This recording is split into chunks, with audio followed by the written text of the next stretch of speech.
What's going on, everybody? It's your boy Zoe, No Days Off DFS, here to bring you that NBA slate breakdown for the 5-gamer that we got going on tonight. I got some stuff for you guys for this 5-game slate, but of course, before we even get into that, let's look at last night's contest. Didn't do bad. This is my single entry for the $27 single entry. Of course, as you guys know, I am a single entry player. I really don't do MME typically, unless it's like, oh, I feel like I have an edge or something like that. But it's very far and few in between whenever you will see me pump out any type of MME type of content or something of that sort. But looking at it, this was my lineup from last night. In my actual core, which I'll pull that up on the Patreon for you guys. If you guys are not subbed to the Patreon, the link for that is down in the description below. Not a bad core at all last night. Our core was Stephen Castle, Castle, Desmond Bain, Nickeil Alexander-Walker, and PJ Washington. Not a bad night at all for these guys. Over here, as you guys can see, Desmond Bain, 30.25 fantasy points. Nickeil Alexander-Walker, 28.25, Castle 33. A lot of that was him getting there in OT, which was a big help for us to actually get there. Those 10 turnovers, man, those 10 turnovers did a lot of damage for him and for PJ. If neither one of these guys had the PJ would have had an extra, like, take away 6 of those turnovers. You know, that's the extra 3 points. He's sitting at 36 fantasy points. And then Castle, take away, take away 6 from him as well. And that's another 3 extra points that he has that can go towards this. And I mean, shoot, the 6 extra fantasy points, that bumps us up. That bumps me up to 300 right there. So I'm sitting in 8th place in this contest. So even a much better night besides just winning $70 off of this contest. But not a bad night at all. For my core, if you guys are sub to the Patreon, you guys will see I'm giving you guys the studs that I'm trying to build around, that I'm looking at. And these are the high value studs that I see the value in for the slate. Every one of these studs had a great day except for Paulo. Paulo was the only one that had a horrible day, a horrible stint going out there. Every other one of them, they scored over 50 fantasy points, and they all could have fit into your line. As you guys can see, I ended up going with the Donovan Mitchell and the Anthony Davis route. You definitely could have went with the Wemby, and you could have went with Wemby and Zion route instead of going with Donovan Mitchell and Anthony Davis. But I love the upside, like the matchup for Mitchell going up against Brooklyn. That was just a no-brainer. We're going to continuously attack Brooklyn with opposing guards or shoot opposing center. Everybody, if you got a good enough, high enough usage, they will eat versus Brooklyn. As we can see, they're not playing any defense out there at all whatsoever.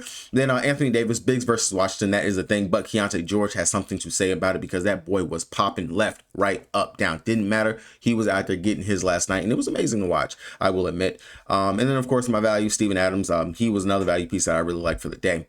So if you guys are looking for a decent core, and I'm going to tell you guys what you will get from my core moving forward, I'm going to give you guys at least 2 of my value options that I'm on for the day. And then looking at the mid-tier options, you won't get the studs. I'm not going to give you guys the studs because the studs, I personally feel like everyone has their own, their own idea in regards to a stud that they're willing to pay up for, things like that. I will give you the list of my studs, but you won't see anyone at least over 9K, I will say, in my line. That is where how I'm going to try to do my cores moving forward. Don't treat it as gospel, but that is at least, you will at least get the 2 value options that I will be on for the day for sure, for a fact, and maybe just the mid-tier options as well. So we got a 5-game slate looking at it for tonight. Some decent games going on. We do have a couple of teams that are on the back end of a back-to-back. Chicago taking on Orlando. Orlando is on the back end of a back-to-back. Really, Zach Collins, Kobe White, both of those guys going to be out for Chicago. For Orlando, Jalen Suggs, I doubt that he plays. He did play last night, so we probably won't be looking at him. We might get value Tyus Jones as a starter for there. OKC taking on Atlanta. Cason Wallace, he's a game-time decision again. He missed last game. He was out. And then Chet Holmgren, not surprised, double overtime in back-to-back games. Well, not back-to-back necessarily, but double overtime in the last 2 games. I wouldn't be surprised if Chet was to sit. Porzingis, apparently he's dealing with flu-like symptoms again. He's sick again. The season just started, but he did not play last night. It'd be interesting to see what's going on with that. And Ever Shea, he was out as well. So another interesting one right there. We might get, again, Nickeil Alexander-Walker slid into the starting lineup. So we definitely will pay attention to that news right there. Charlotte Hornets taking on Philadelphia 76ers. Josh Green and Williams, they will be out for Charlotte. And then for the Philly over here, Paul George, McCain, Wofford, all those guys are going to be out again. Indiana Pacers taking on Memphis Grizzlies. Memphis is on the back end of a back-to-back. Interesting to see if Ja plays in this back-to-back. I know it's the start of the season, but they did get mollywopped last night by the Miami Heat. Interesting to see what they do over here. They are on the back end of a back-to-back. And then for the Indiana Pacers, big thing for us to note is that TJ McConnell and Nembhard will be out, the main starting guards and the backup guard primarily over here for them. So we will see Ben Shepherd more than likely slid into the starting lineup. Phoenix are on the back end of a back-to-back. Green is the only one out, and then the Denver Fuckets, they're there. They're on the slate. Going on over to DraftKings, the site that I play the most on the site. If you guys don't got an account, you want one, check the link down in the description box below so you guys get that deposit match bonus to join your boy over here on the Kang. If you guys not subscribed to the channel, help your boy out and hit the subscribe button so you guys don't miss any of the content I do drop over here. And let's get it. Let's go. For the Chicago Bulls side of things, really, of course, I'm over here looking at Josh Giddey, 8,900. I do think that is a bit too cheap. Of course, my DraftKings has been acting funny. I don't know if anyone else uses the desktop version of the DraftKings, but it's been acting really funny and wonky for me the last couple of days. So luckily enough, Chicago Bulls have only played one game, so we have all their fantasy points that they've done already. Giddey, I mean, with the trades that they made over here, it's pretty much his team. The facilitating, the rebounding, everything that he can do. His usage is high over here for him. 8,900. We know Giddey will be over 9-2, 9-3 eventually soon enough. Not a bad matchup. I do like taking opposing guards going up against Orlando. That has been one of the more weaker spots to take versus them. When you got Franz, you got Paolo, you got Wendell Carter Jr., who's not a bad defender himself down there. I really would rather attack them using opposing guards, especially if we're going to get maybe a Tyus Jones or something like that in the starting lineup and not have to worry about, Suggs, who is a decent defender. Bane, he's an okay defender in his own right, but not anyone that I'm necessarily scared of. Josh Giddey, love the upside for him. If they start Trey Jones again, of course, can't click on anybody, but if they start Jones at 4,500, love. We'll definitely go take that at 4,500. That's just kind of a no-brainer, easy value option for us to take from this game. 30.8 fantasy points in that first game that they played over there for them. I definitely wouldn't mind getting that. Buzelis sitting at 6K. I do have a little bit of interest in him just because 34.5 fantasy points. The usage, the way that I see everything going over here for them is Giddey, it's Vooch, it's Buzelis is how it's going to go. Trey Jones, he's out there, his defense, his facilitating that he can, and being able to knock down some shots. It's really great. The scrap heap, the guys that are like, okay, they're there. Kevin Huerter, he's going to be playing off the bench. Patrick Williams, really no true interest in him, even though he's at 3,800. If you land there, okay. Isaac Okoro, he's there. Ayo DeSumo, I wouldn't mind it. 5,300, not bad. You can definitely do worse, especially as long as Kobe White's going to be out. We definitely will have some backup guards that we can definitely target. Vooch being 8,600, I definitely do not mind because that is a safe and okay position to play for Vooch. Wendell Carter Jr., he's an okay defender, but of course, like most bigs, not really too comfortable coming out that painted area. And definitely know Vooch, he will try to knock down those 3 balls, and that's a pretty good spot for him. Paolo had a shit of a game last night. Straight shit, was the worst one. Franz had a good game. Desmond Bane, he slowly was able to get there. And then if Suggs is going to be out, definitely some more uses and things like that. Paolo missed a game-winning shot. I don't know why they went for the 3 instead of trying to drive in and get to either the free throw line or get an easy 2. That's what you should have did. But Paolo, definitely a bounce back position spot. It's Chicago still. It's Chicago's defense. I am not too worried about Chicago and their defense. Paolo, definitely do like it. 8,100, not a bad position spot to go over there to get a bounce back position spot on Paolo after the shit of a game that he had last night. Maybe fading someone like France over there. Desmond Bane, I definitely do not mind going right back to Bane. You're going up against Josh Giddey and the size that he should actually have going up against Trey Jones. I definitely do not mind that at all when it comes down to it. Tyus Jones, if he does get the start, if he is going to start and Suggs is going to be out, that's going to be the highest owned value option of the slate. Don't even question it. It's Chicago Bulls still. He will be out there. Of course, he can facilitate. He can score a bit. He can play some pretty decent defense. I wouldn't mind getting to Tyus Jones if and only if Suggs is going to be out. And then, of course, that will boost a bit up for Black. Black will have to get a couple more minutes as well, and I don't mind him. Wendell Carter Jr., of course, playing against his former team. We know that he typically does go out there and do decently. If you're not going to pay up for Vooch, I can see myself coming down to Wendell Carter Jr. over there. OKC. If Chet's going to be out, we already got J-Dub out, then of course Shea is probably going to be one of the highest owned studs on the slate. It's Shea, all the usage, everything that he has. He's coming off of back-to-back pretty great games, 30 plus fantasy points out there. I know he's going to be dealing with Dyson Daniels out there for his defense. Daniels has done okay defending him, but Shea is still Shea. MVP last year for a reason.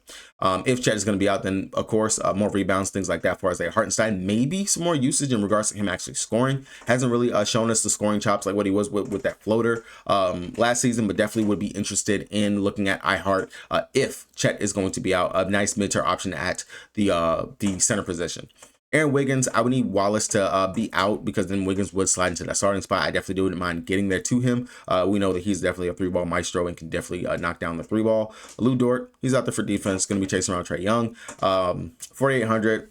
I'd rather play Lou at home, especially where I know his 3-ball falls much better. AJ Mitchell, though, I definitely would rather come down here to AJ, who is playing phenomenal off the bench. Phenomenal. The dude, if you watch the Thunder play, you see we're not running plays for AJ, and AJ is just going out there cooking. He's doing playing very well, especially being like a of course second ball handler out there whenever he's out there with Shea. He's the primarily ball handler when it comes down to it, when it's him and Shea on the court, and he's played very well off of him, and I definitely do not mind it. Would, of course, still have some interest in AJ, even if Queso is good to go because Alex Caruso is going to be out, so it's definitely will still be some minutes out there for him.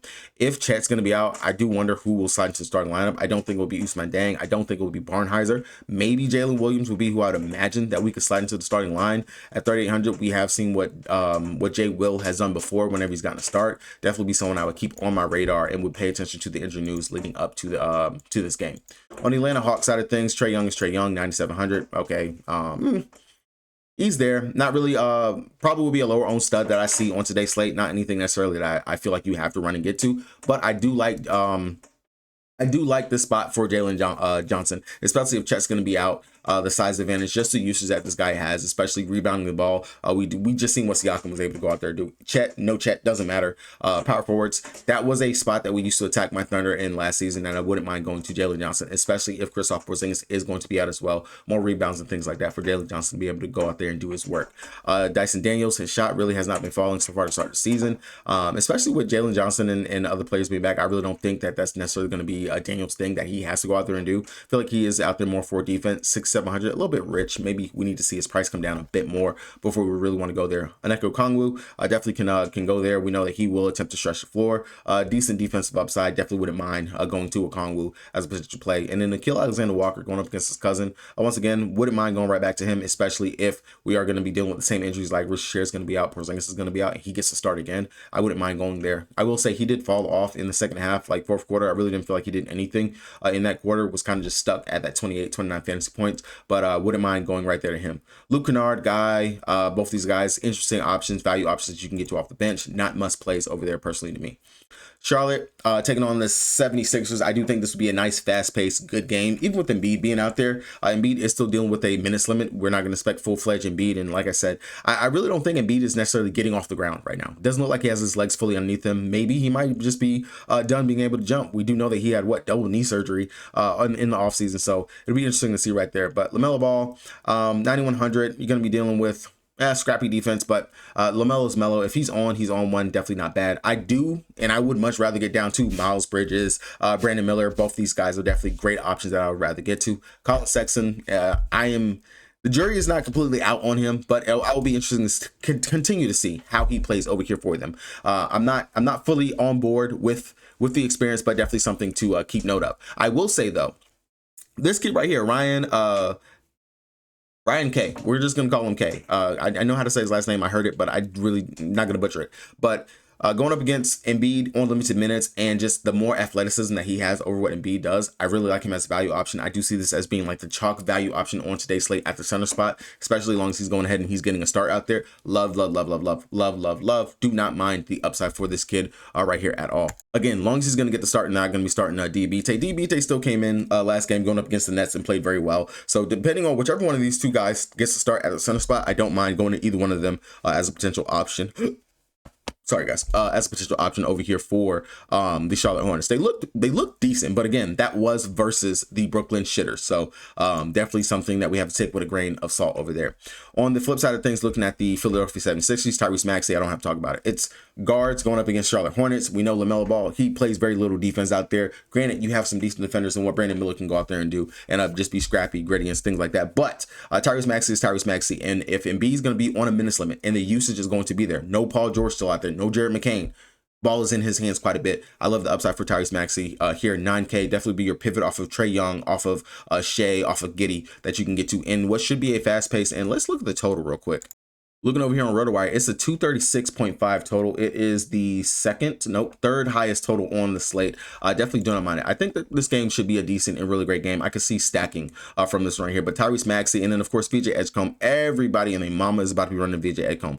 If he's going to be out there playing 40-plus minutes or just playing 40 minutes, period, the grit, the grind, just the tenacity that he's out there playing with. And this is a perfect matchup. If I said what I just said again, I'm sorry. I had a phone call, so I had to pause my video. But VJ Edgecombe should be one of the highest owned players on the slate.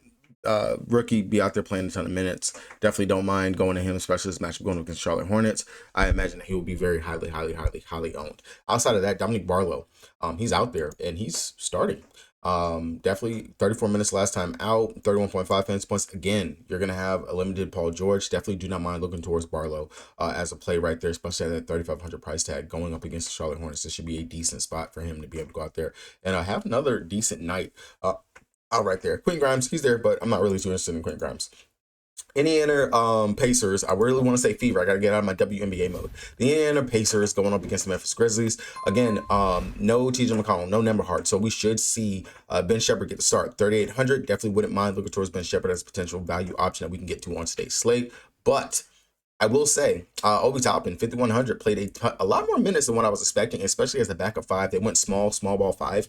I wouldn't mind looking at him as a potential option, but the main two that I am going to, of course, continue to look at, and the price has not changed enough, to me, in my opinion, is Bennett Mathurin sitting here. 45 minutes, of course, was OT, 52 fantasy points, fouled out the game, but the usage, the scoring is going to be there this season going through him. Pascal Siakam, the usage, the scoring, all of that is going to be there for him, the rebounding upside, and sneakily those assists as well, those peripherals. 8,300. Don't mind primarily focusing on both of those guys, but of course the value that we should get from Ben Shepherd being able to get start, another one that we can put into the pool with the Tyus Jones, the Trey Jones and stuff. Ben Shepherd is going to be another one that you want to put into that tier that we have to look at. Huff going up against his former team, 3,500. He did get some small stints as the backup center, especially because, what was his name, Walker, I think. Not Walker, it wasn't Walker that was getting stuff in the foul trouble. Isaiah Jackson was getting stuff in the foul trouble. They did run pretty deep at the center spot, so that's why I was really kind of focusing on Obi Toppin as a potential value option at the center, power forward technically, but he did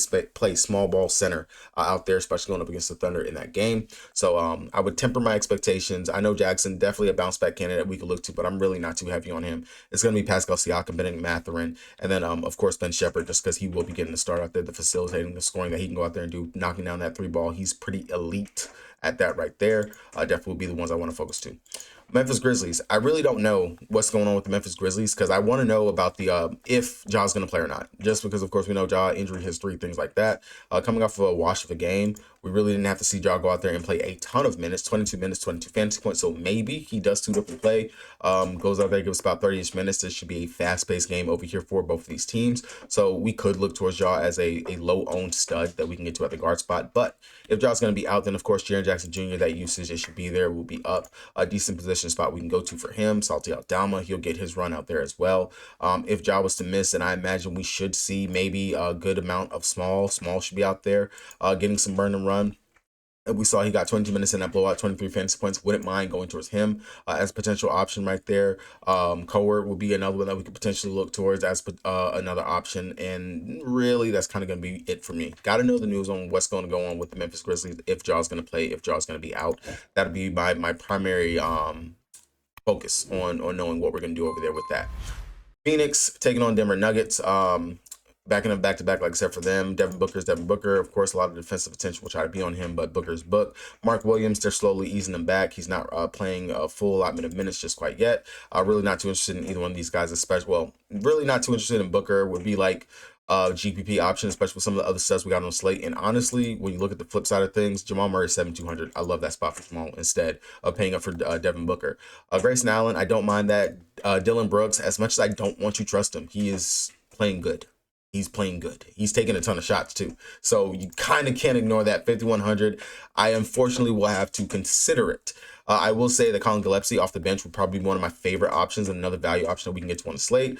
Kid's coming out there playing the backup guard position. Of course, he can facilitate, but he can also knock down three ball as well. An elite three-point shooter. I don't mind going to Gillespie as a value option over here. I'm not going to force too much from this game. Again, unfortunately, it's weird, but Dylan Brooks, Gillespie would be like the main two options that I would be looking to over here from the side. Now, on the never fuck it side, the Joker's the Joker. I don't have to beat a dead horse about that. Jamal Murray, the price is just too cheap to me, especially going up against this Phoenix team. I do like the upside for Jamal Murray if he can come out with the same intensity that he had in that first game versus the Warriors. 25 points, 10 actual assists, really great upside. Aaron motherfucking 3-point specialist Gordon. I don't know if I trust it because we just saw Şengün, he lit up the Thunder, was killing it from three, and then this last game was dog shit. Was complete dog shit. So, Aaron Gordon, you got to show me. And you're going to have to show me. I'm not going to just run and be like, oh, yeah, Aaron Gordon, he's changed. He's this. Nope. I'm not falling for that. I will not. So I'm going to wait and see on the whole Aaron Gordon experience right there. Cam Johnson would be someone I wouldn't mind going back to just because he did let a lot of people down, but he played enough minutes. He played the minutes. I definitely would love to see more shot attempts, and hopefully that efficiency can actually get there for him. That'll be something for us to keep an eye on right there. Outside of that, Bruce Brown would be really the only other person I truly think has some interest over here for the Denver Nuggets. And with all the value we have on the slate, you really don't have to get to Bruce Brown, especially off the bench, but it's an option that you can get to right there. So real quick, if you guys want it right here, the top value options that I do see on today's slate when it comes down to it, small, if Ja's going to be out, something like that. Bruce Brown, not a bad option that we can go to right there. Gillespie is another good value option. Trey Jones, another good option. Tyus Jones, another value option. Ryan Kelperner, or however the hell you say his name, the center for the Charlotte Hornets, definitely a very good value option that we can get to right there. So those are all really great value options that we can look at on today's slate that I will probably be pretty high on, trying to figure out how to build my lineups around. The mid-tier options that I really do like, of course, Brandon Miller, he's right there. Desmond Bane is another one that I really do like over there for us. VJ Edgecombe, I don't see. Oh, there it goes. VJ Edgecombe, again, another one. Isaiah Hartenstein, if Chet is going to be out. Bennett Mathurin would be another one to have into your player pool for sure. And then, of course, the studs. It's just how they come. Joker, SGA, LaMelo Ball, Tyrese Maxey, Josh Giddey. That'll be like where I would be starting at for my studs. I'm really not too interested in Ja. I'm not too interested in Trae Young, and not too interested in Devin Booker. But hey, that's going to do it for me. Core and all the other stuff will be out for you guys later. Hopefully you guys did enjoy the video. If you guys did, let me know down in the comment section what game you guys are interested in for tonight's slate. Good luck, everybody. Peace.